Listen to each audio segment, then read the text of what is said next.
Okay, doing more thinking on just how the communication between my wife and I has been just difficult. And I had a coaching session. This was about a week ago now. And I have the session recorded. It was a Zoom call with my men's coach. And I was just re-listening to the session. I've got had my earbuds in, and while I was doing other stuff today, I was listening to that session and just kind of reviewing it. And I wanted to talk about one of the points that we covered, because it's just, I know it's so key to one of the main challenges that I face with how I relate to my wife, or how we relate to each other. And it has to do with trust.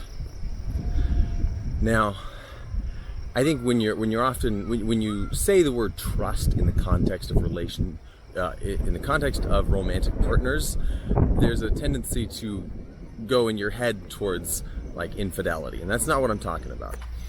What I'm talking about is trust in being able to entrust yourself and your truths to your partner. So to be a little more specific in my example here, if we're having an argument, or if there is an issue that one person wants to bring up to the other person, the person with a concern, the person bringing forward their concern, needs to be able to trust that their partner is going to hear them and to take it seriously and to believe them and to not punish them with their reaction.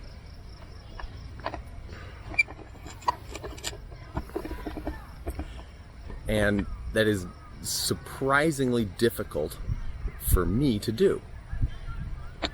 If my partner comes to me with a grievance, my first unconscious reaction would be to get defensive, and then to go on the offensive and try and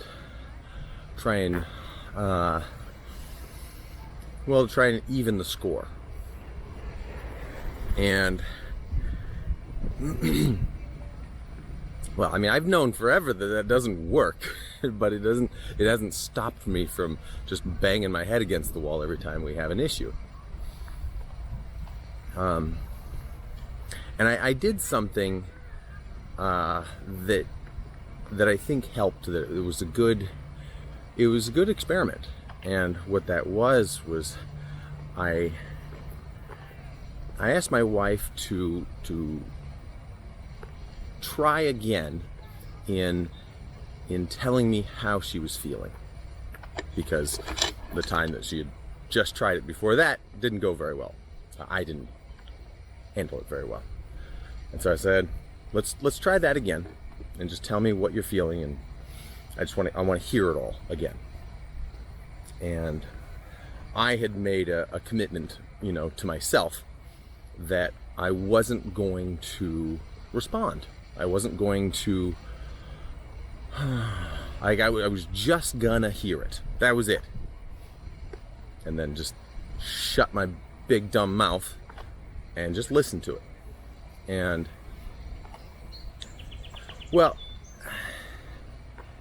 it was not easy. It was not fun. But it was better than how it usually goes.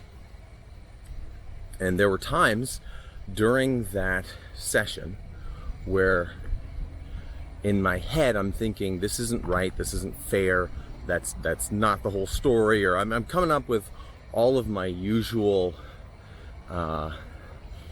usual reactions and complaints, and it's like my ego is trying to fight for its life. But I just fucking shut up and took it.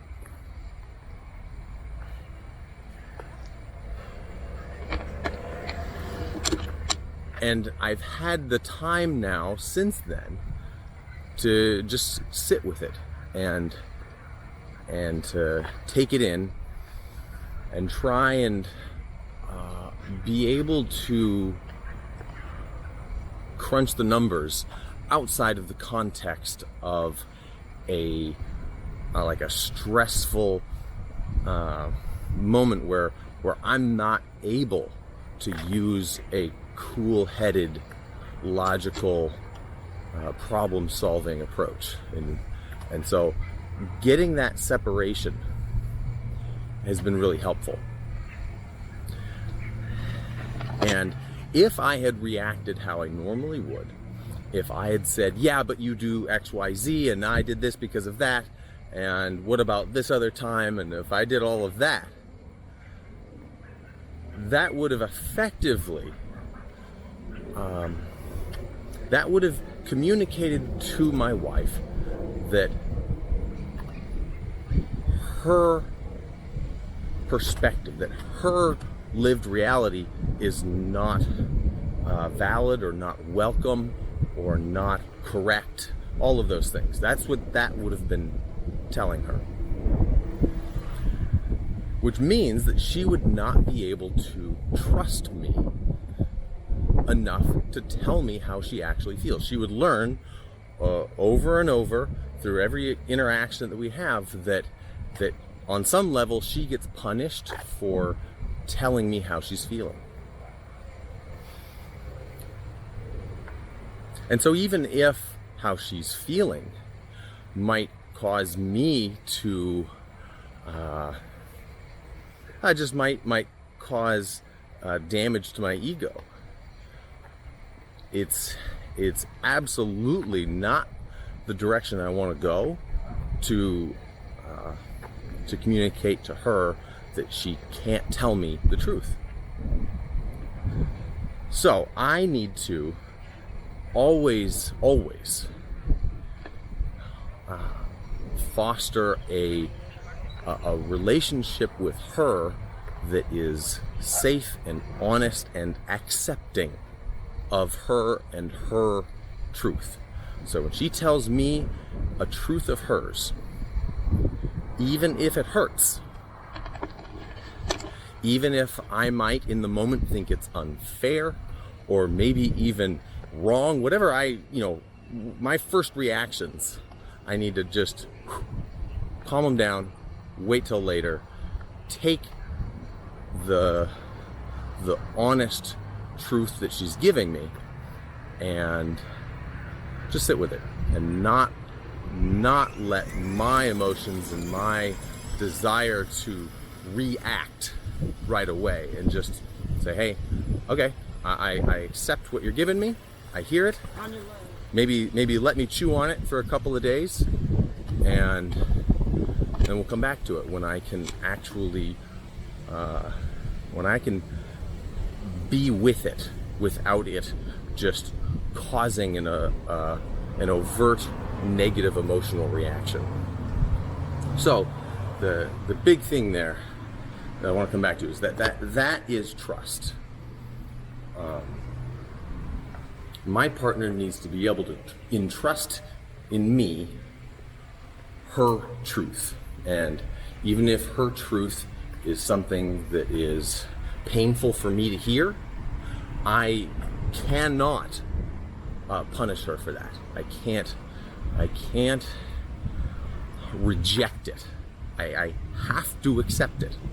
It doesn't mean that what she says is totally true and totally correct and totally fair. That's not the point. The point is to accept her and her truth, her perspective. Because if you get stuck and hung up on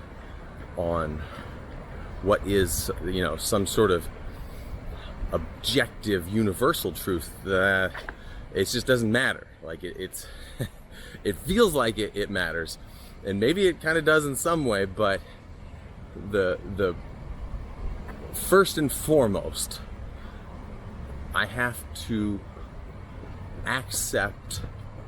I need to make sure I'm not saying accept. I have to accept her truth, her perspective, her experience, and that's the first and most important step. And as we improve on this process, as I improve on accepting her and hearing what she's saying and not using that as an opportunity to come back with my own grievance, then she will feel heard. She will feel important in the relationship. She'll feel like a part of a team, and there will be more trust between us. So that's what I'm going for right now. That's what I'm thinking about. That's what we need. And I don't know what exactly comes after that. I just know that right now the first step is to hear what she's saying and not take that opportunity. You could say bait, not take the bait to try and come back with my own grievances that are really just as a way of trying to deflect this incredibly uncomfortable feeling of having been either in the wrong or having been not as good as I should have been, or something like that. There's a part there where the discomfort is coming from I don't want to feel hurt, or I don't want to feel regret, or that I did something wrong or anything like that. And I don't want to run away from that. Instead, I want to just kind of sit with it for a while and let it marinate for a while. Just let it be. Because if I allow myself to jump into I gotta solve this problem right now mode, then that's gonna be an attack, and there's no winning there. There's just no winning, and I have to accept that there are certain paths during an argument. Let's say there are certain paths that if you go down that path, there is no winning. It's like it's a dead end, or it goes across a bridge onto an island that has no exit off of it. And like when you start yelling, it's like, no, it's over, it's done. There's no more good down that way. So I'm looking for, okay, what paths can I go down that allow me to see with a little more clarity, that allow me to be more comfortable with some unknowns, and resist the temptation to jump and defend and attack and all of these other kind of instinctual, based on my own personal history, instinctual reactions that aren't helpful and don't lead to good outcomes. They only lead to distrust, and then that's a really bad path. Okay, that's what I'm thinking about. I'm really looking forward to sharing more that I learn from my coaching sessions, because that's that's a cool thing that I've got access to right now, that I'm looking forward to distilling some of the wisdom that I'm getting from that and putting it in a more helpful form for other people, so they can benefit from it, as hopefully I will benefit from it. Okay, that's it. I'm wrapping up. Thank you. See you next time.